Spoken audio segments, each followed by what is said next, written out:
Hi guys! Good evening! Welcome back!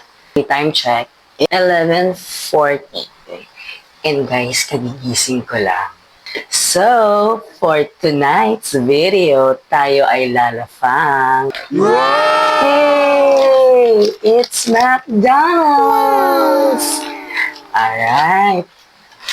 We have the tissue, the spoon, we have the rice, we have the McDonald's crispy chicken fillet, and another spoon, a fork, gravy, and another fork.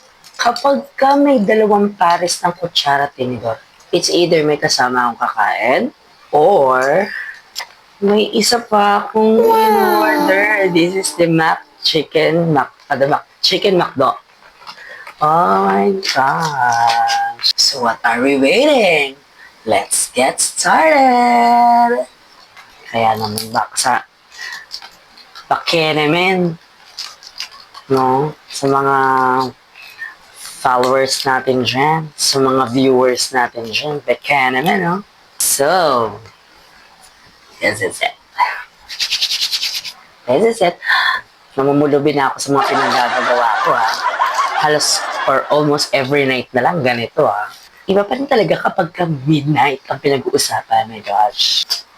Alam ko naman na yung lasa nito. Hindi naman na itong dapat ipin-food review pa eh. And natutuwa lang ako na makasama kayo every night sa mga food cravings ko or midnight cravings. So first bite.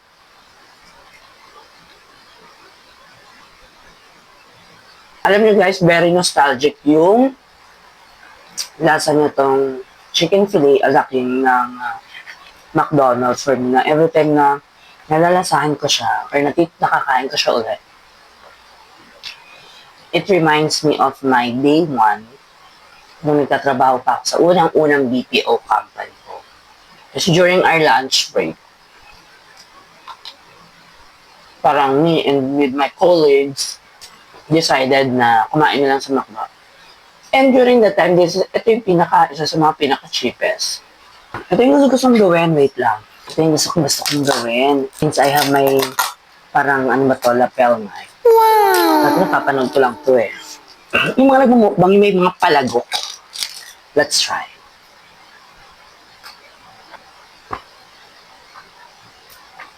Sana meron. But anyways, ayun na nga.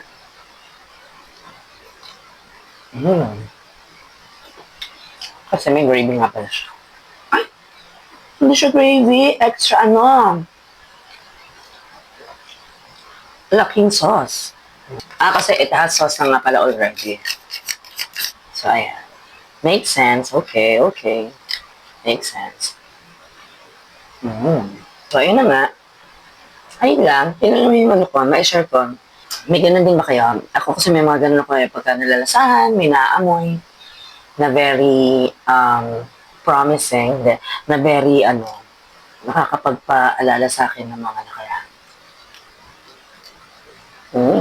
Isa din kasi sa mga parang go-to meal ng mga, medyo tight ang budget. Kasi budget meal lang siya eh. Kayo, anong kwentong release ko nyo? Charing.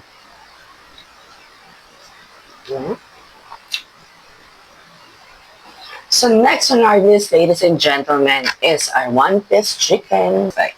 Now, let's move on to our next contender.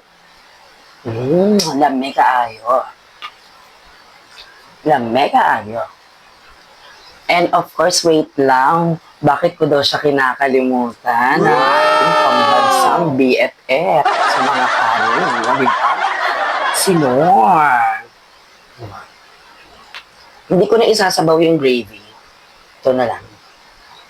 God, bakla ang ginagawa mo. Akala ko ba nagda-diet ka? Okay. Wow, it's crispy. Of course.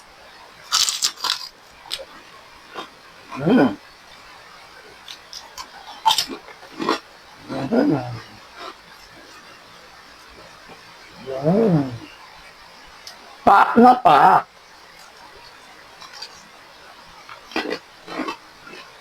Did you hear that? The crispiness? Oh, come on, it's giving, you know. Okay,